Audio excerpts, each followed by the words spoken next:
Olá, que Deus abençoe a sua vida e uma boa noite para você e para toda a sua família. Está no ar o nosso programa Nosso Tempo. Esse programa que tem como objetivo de levar até o Senhor, até a senhora vida, paz, principalmente você que está assistindo essa programação. Você sabia que Deus, ele conhece a sua dor? E ele é maior do que essa dor que você está enfrentando agora. E ele tanto te ama e quer o seu bem, que ele disse assim: vinde a mim todos os que estáis cansado, sobrecarregado, que eu vos aliviarei. Nós vamos a um testemunho de uma pessoa que passou o que você está passando, sofreu o que você está sofrendo agora, mas esta pessoa, ela encontrou paz, ela encontrou a cura para a sua alma e ela também encontrou a cura para o seu corpo, porque ela não aguentava mais esse sofrimento, mas porque ela deu ouvido à voz de Deus, a sua vida foi transformada. Vamos a esse testemunho.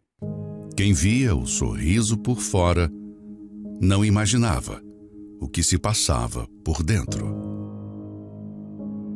A dor que eu sentia era tão grande que a única saída que eu via era a morte. Meu sofrimento começou tudo porque eu já era muito jovem, né? E resolvi me casar muito cedo. Com 16 anos eu me casei e com 17 eu tive a minha filha, a Lívia. Apesar de eu ter um bom companheiro, um bom marido, eu tinha uma tristeza dentro de mim que eu não sabia de onde vinha. E cada dia foi piorando, só que foi piorando no nível que eu comecei o quê? Ouvir vozes, chorar muito, chorava muito. Eu não tinha expressão da minha dor. Fui para a área dos remédios.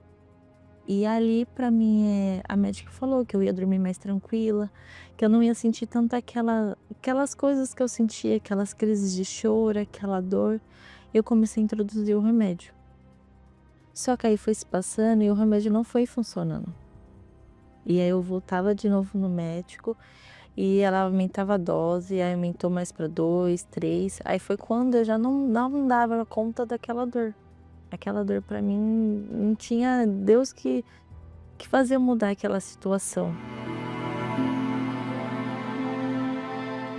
Não tinha mais jeito para os médicos, porque não tinha mais o remédio que me dá. Não tinha assim mais o que fazer comigo. Os meus familiares já estavam todos desenganados que eu era uma pessoa doida, considerada como doida. Só que nesse meio tempo surgiu a separação. E aí eu já não tinha um emprego por conta dos problemas psicológicos. E hoje eu tenho certeza que é espiritual. Então ali para mim foi o fundo do poço. Porque eu não tinha emprego, eu não tinha condição financeira. Eu não tinha personalidade própria, não poderia me considerar como mãe, que foi o que mais me tocou. E eu falei assim, lembro como fosse ontem, estava no quarto, eu falei assim, quem vou ser eu agora? Eu não tenho emprego, eu não tenho nada. Chegou até um momento de eu passar por algumas necessidades. E naquele dia eu saí de casa decidida que ali eu ia me matar. E aí quando eu me deparo com uma igreja universal. Então ali eu parei, eu olhei e decidi entrar pela primeira vez.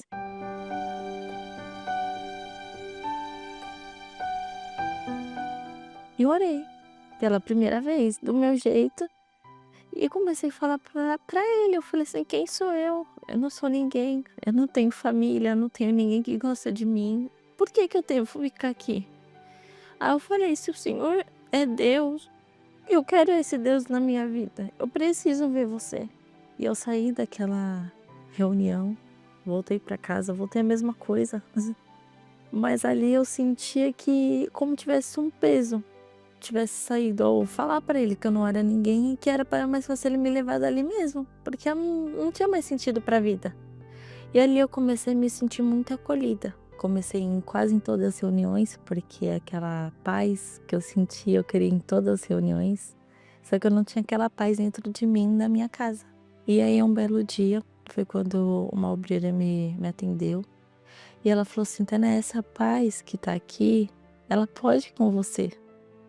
Só você tem que persistir e buscar para Ele, somente a Ele. E mesmo não entendendo a intensidade dos planos de Deus na minha vida e do Espírito Santo, eu ia, né? E falava assim, mas eu quero minha família, eu quero minha família. Até que um belo dia, foi numa quarta-feira, né? E o pastor falou assim, você que quer o Espírito Santo, você busca por Ele. Eu falei assim, meu Deus, a partir de hoje, eu não oro mais pela minha família, por meu ex-marido, por meu marido, eu não oro mais. Eu preciso do Senhor. Foi essa a minha oração. E ali, no momento da busca, eu lembro que eu chorava muito. Mas eu comecei a sentir lá no fundo uma voz falando assim, eu tô com você, eu tô com você. E aí eu peguei e comecei a orar. Falei assim, eu quero essa paz dentro de mim.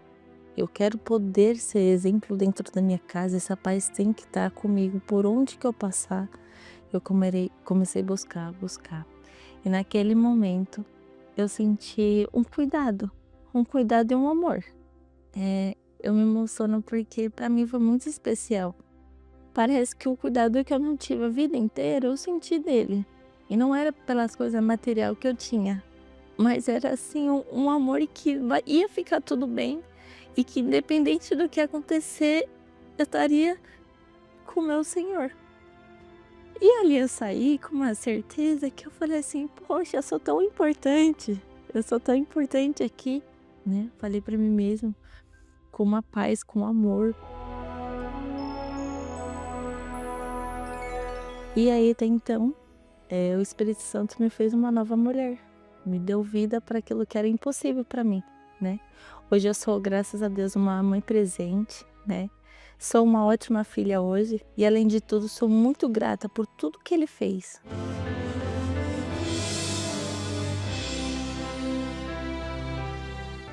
E toda quinta-feira eu participo das palestras que tem do Terapia do Amor. Apesar de hoje eu estar solteira, eu não sou frustrada, porque o Espírito Santo, a paz, Ele me enche. Hoje minha vida amorosa está na mão de Deus e eu tenho certeza que Ele está cuidando de tudo.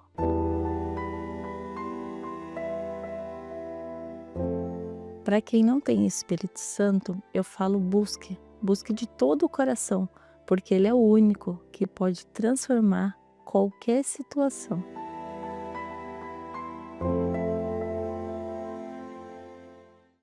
Agora, minha amiga, meu amigo, eu queria chamar a sua atenção de fazer um convite a você estar conosco nesta quarta-feira. A quarta-feira aonde nós levamos as pessoas a defender a sua fé. Quando falamos de defesa de fé, é defender a salvação. Porque quantas são as pessoas que a sua mente, que o seu coração tem sido bombardeado por tantos pensamentos. Pensamento de amargura, pessoas que têm guardado mágoa, pessoas que são complexadas. Será que não é o seu caso? Que você fica buscando de outras pessoas, me perdoe a palavra, comiseração, para que essas pessoas venham ter dó de você? Não faça isso, porque existe um Deus que Ele te ama tanto. Você acabou de assistir esse testemunho de uma pessoa que viveu o que você está vivendo agora. Mas essa pessoa, ela deu a oportunidade para ela mesma de se valorizar. E tudo que Deus quer é que você também se valorize. Nós vamos ao intervalo que fala desta quarta-feira e na oportunidade nós teremos a Santa Ceia, aonde iremos estreitar a nossa comunhão com o Senhor Jesus.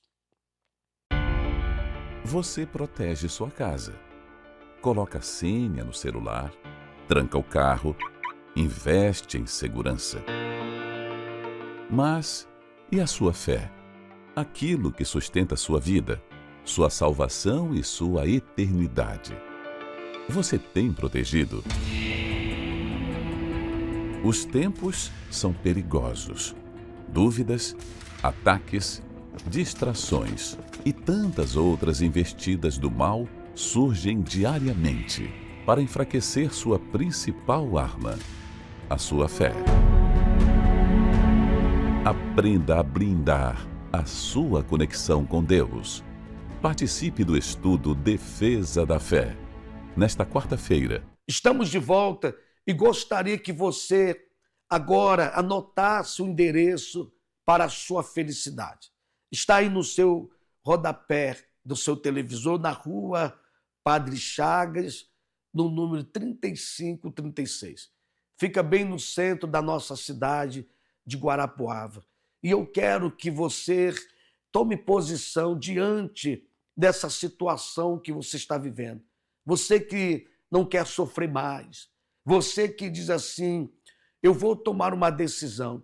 Eu já dei oportunidade para tudo nesta vida, menos para o Senhor Jesus. Talvez você deu oportunidade até para a religião. E a religião, ele não resolveu o seu problema. E nós não estamos aqui levantando uma bandeira da Igreja Universal, mas de um Senhor que pode e quer transformar a sua vida, como você vai ver esse testemunho de uma pessoa que teve uma vida transformada. Eram dias de total entrega. As folias, bebidas, mas quando eu tirava a máscara, é que vinha a dura realidade. Na minha infância, eu descobri uma paixão, a paixão pelo carnaval. A primeira vez que eu fui no carnaval, eu nem me recordo muito bem, porque eu ia desde pequena no clube, naquelas matinês, minha mãe fazia fantasias, então cada dia eu ia com uma fantasia. E aí, conforme os anos foram passando, isso só foi aumentando. Aos 15 anos eu fazia aula de axé, eu só sabia ouvir esse tipo de música. De todos os feriados, de todas as festas que tinham, para mim a mais importante era o carnaval. E aí, quando eu cheguei aos 20 e poucos anos, eu comecei a, de fato, aproveitar essas festas, né? Eu ia realmente em busca, assim, daquela felicidade, era uma alegria, era uma coisa, todo mundo feliz, que aquilo, eu queria pegar aquela parte, aquela alegria de fora e trazer para dentro de mim. E era exatamente isso que eu buscava. Então eu fui algumas vezes para Salvador, passava dias lá, fazia trio, era 6 horas, 8 horas atrás do trio elétrico, bebendo.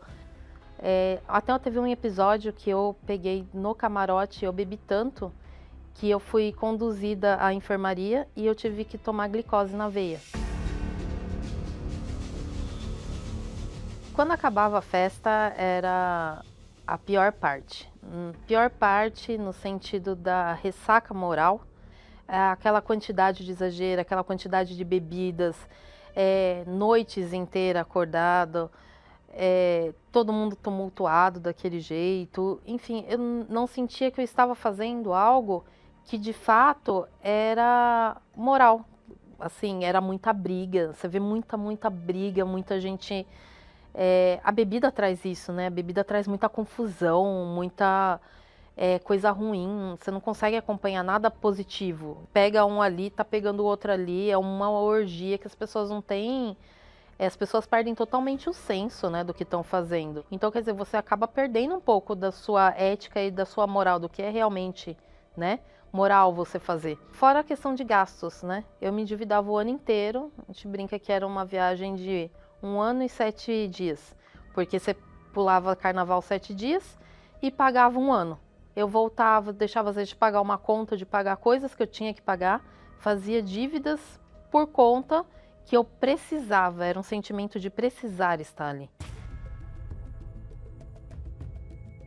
Eu era uma pessoa que eu não dormia bem à noite, eu sentia ataque cardíaco.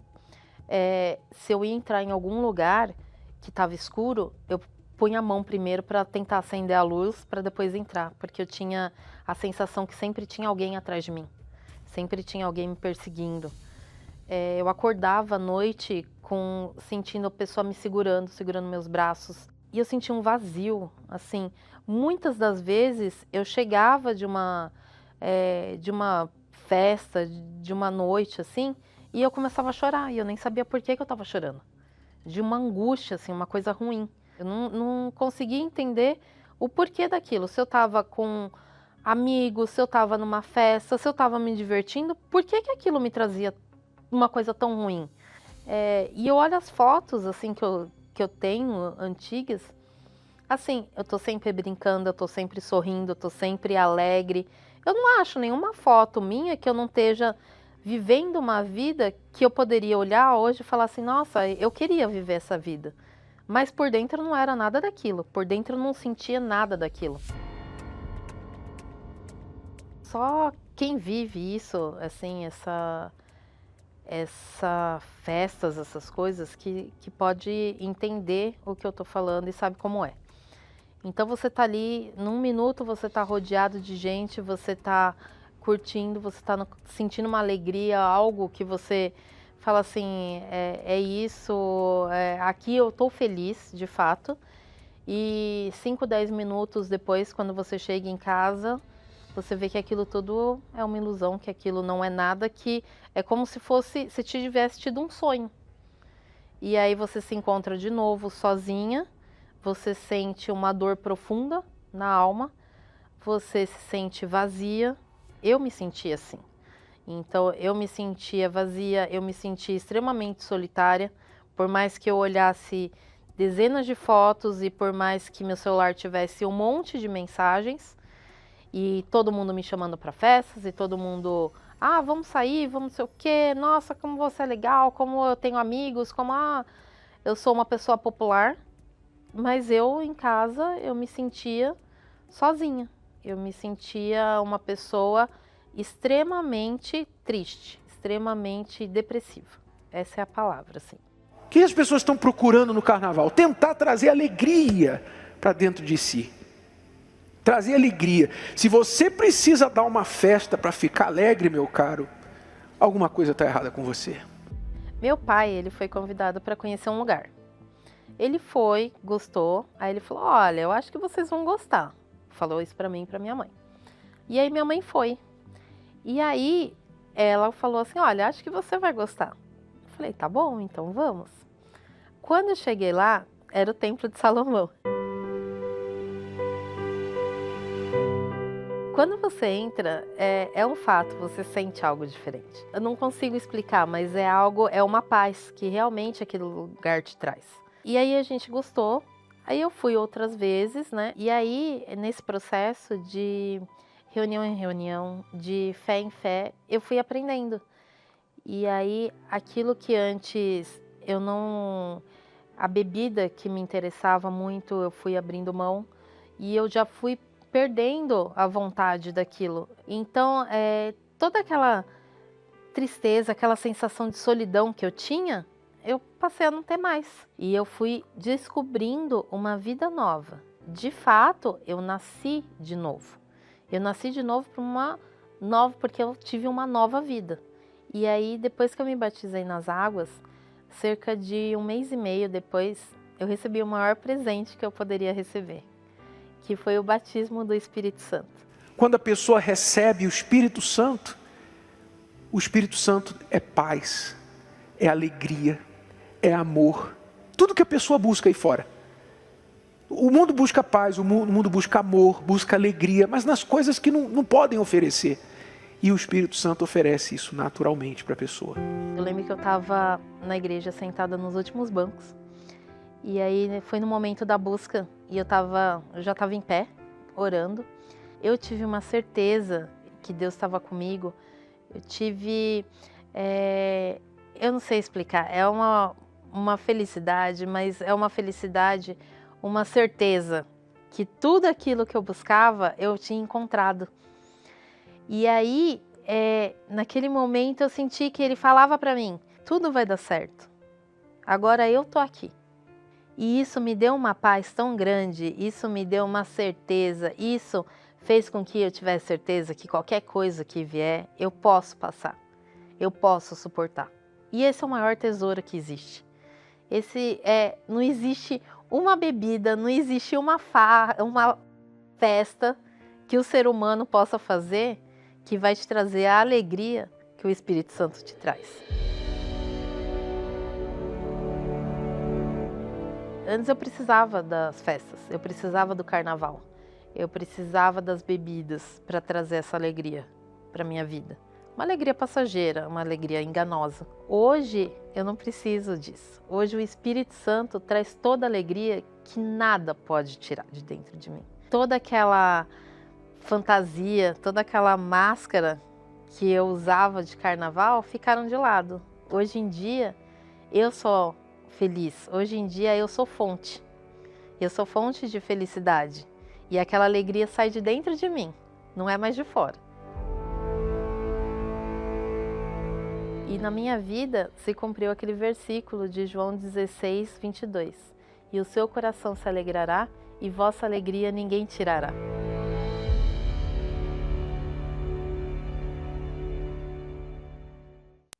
Agora eu quero chamar a sua atenção para esse grande dia aqui.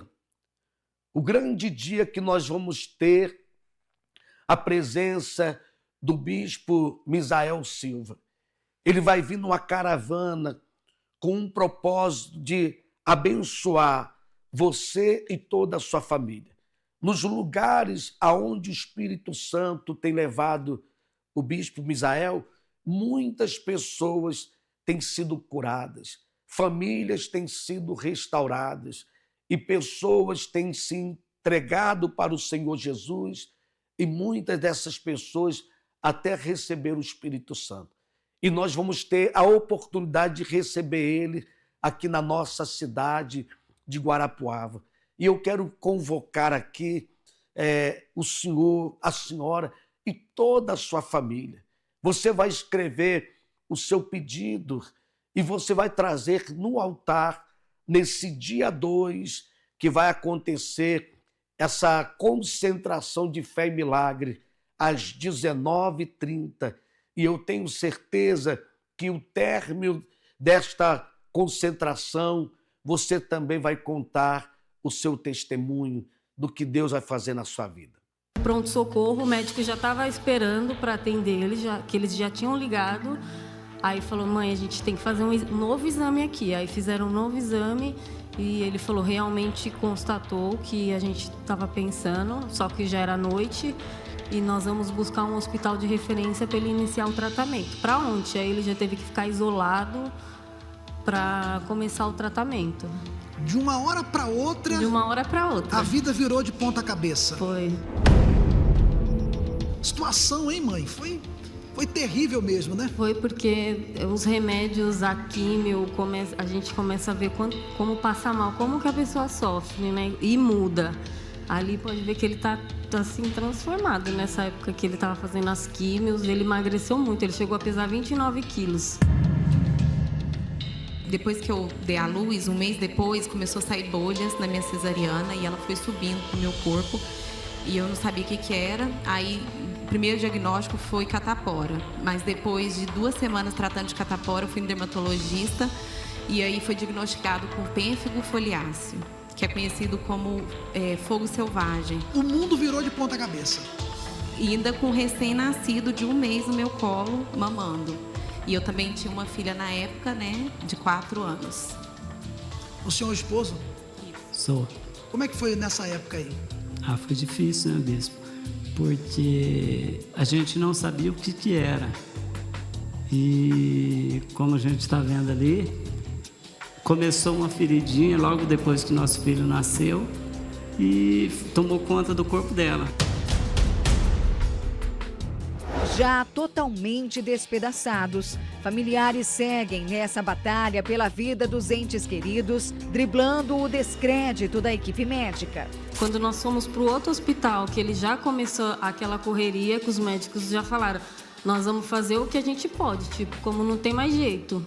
E uma médica já me chamou para já me preparar para o pior. Você percebeu que ela estava preparando a senhora para perder seu filho? Sim, porque o caso dele de leucemia foi um caso inédito, porque a leucemia, os leucócitos O nosso normal é ter os glóbulos brancos de 4.000 a 12.000. O dele estava em 1,5 milhão. Que isso? Então, eles não acreditavam. Os médicos vinham olhar como que ele estava vivo. Os médicos mandavam foto, falava para os amigos, os outros amigos médicos, falava: olha para esse menino, olha o exame dele para ver se você acredita que é dele esse exame. Porque pelos exames já era para estar morto. Já era para estar morto. Mas e quando o próprio paciente desiste de guerrear? Quando deu 6 dias que eu estava na UTI, eu desci pro quarto, mas eu não desci bem. Porque eles falavam assim, ó, você vai continuar. Então todo dia eu fazia exame de sangue, todo dia. Eu fui perdendo a esperança. Eu falava, meu Deus, até quando? Porque no hospital não passa o dia, você continua, parece que não tem fim. Então eu fui passando os dias, aí vinha o cirurgião e falou assim, ó, mais um dia você vai ficar internada, mais um dia. Falei, meu Deus, eu quero morrer. Presos em maus pensamentos, limitados pela doença e pela medicina, homens, mulheres e crianças perdem as forças e esquecem que a maior força está na fé. Minha avó, né, uma mulher de fé, levou o lenço para mim consagrado. Eu era do estado, né, de Minas Gerais, ela daqui de São Paulo, ela viajou para me visitar, levou o lenço e eu usei minha fé e hoje eu estou aqui para contar a minha cura. Você reconhece que a sua cura foi devido a essa luta também da sua avó que fez a corrente por você? Com certeza, bispo, porque na época eu estava muito fraca espiritualmente, estava afastada da igreja e eu tive várias batalhas na minha mente também, várias vozes para me matar meu filho, que eu ia morrer, não tinha cura, porque aquilo só ia tomando meu corpo, eu não via resultado nenhum. Depois que eu comecei a usar o lenço, usar a fé, aí aos poucos parou de sair feridas, parou de sair as bolhas e eu comecei a secar. Minha mãe pegou o lencinho, não podia entrar na UTI, ela pegou o lencinho e ela usou a fé dela. Ela passava em mim, enquanto os médicos não passavam, passava no meu corpo. E ela foi usando a fé dela. Ela apontou o dedo pra mim e falou assim, Letícia, até quando você vai permitir isso acontecer? Reage, menino, o diabo tá deitando e enrolando, reage. Em 72 horas que falaram que ela poderia morrer, depois da corrente, 72 horas ela saiu bem. Foi curada. Milagre, né? Milagre. Aqui é o lugar onde Deus faz o impossível. Eu gostaria que você preparasse agora o seu copo com água para que você possa participar da oração com o nosso amigo Alexandre Amaro. E já voltamos com todos vocês.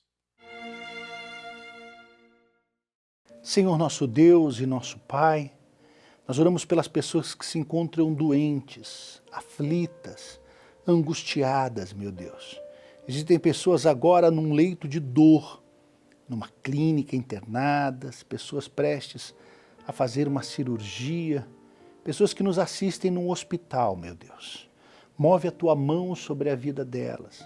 Quantas são aquelas que foram desenganadas pela medicina? Os médicos já não sabem mais nem o que fazer por ela. Meu Senhor, que esta água seja um ponto de contato da fé, um santo remédio para livrar essa pessoa de todas estas doenças, todas essas enfermidades. Não importa o nome da doença, não importa quanto tempo ela esteja no corpo desta pessoa, mas que ela seja livre pelo teu poder. Assim como no passado o Senhor operou milagres, sinais, maravilhas, hoje não é diferente, meu Pai. O Senhor disse que 2 pessoas ligassem na terra, seria ligado nos céus. Eu ligo aqui com esta pessoa que ora comigo, a vitória, a transformação, a cura, esse milagre em sua vida. Não importa o nome da enfermidade, aonde ela esteja neste momento, que ela seja alcançada por ti, tocada pela tua mão e liberta através do teu poder. No nome do nosso Senhor e Salvador Jesus Cristo, que esta água seja ungida e abençoada pela tua poderosa mão. Que assim seja. Amém e graças a Deus. Beba da água e receba saúde, receba a vida, seja ela o remédio que você precisa.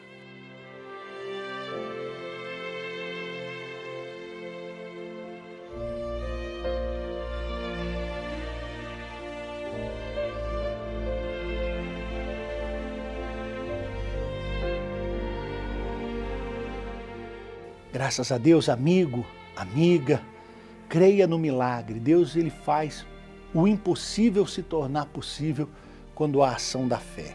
Então, use a sua fé para isso. De repente as notícias não são das melhores, mas você, crendo em Deus, vai alcançar grandes maravilhas. Um forte abraço, Deus ilumine a todos e olha, creia nesse grande milagre.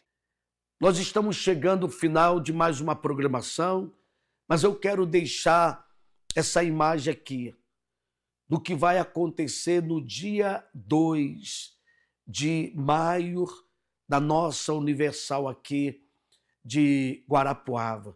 Nós vamos ter essa caravana dos milagres.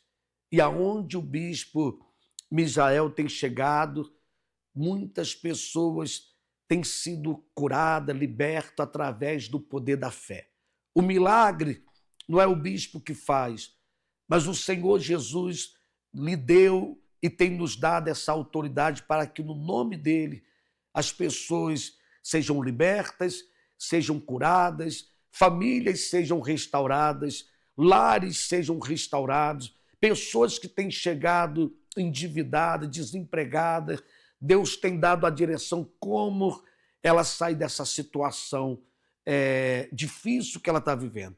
Então se programe para o dia 2 de maio, às 19 horas, vai acontecer numa sexta-feira. Mas não espere para o dia 2. Já nessa sexta-feira nós teremos a grande reunião do meio-dia e nos horários que está aí no rodapé do seu televisor. Que Deus abençoe e até a próxima.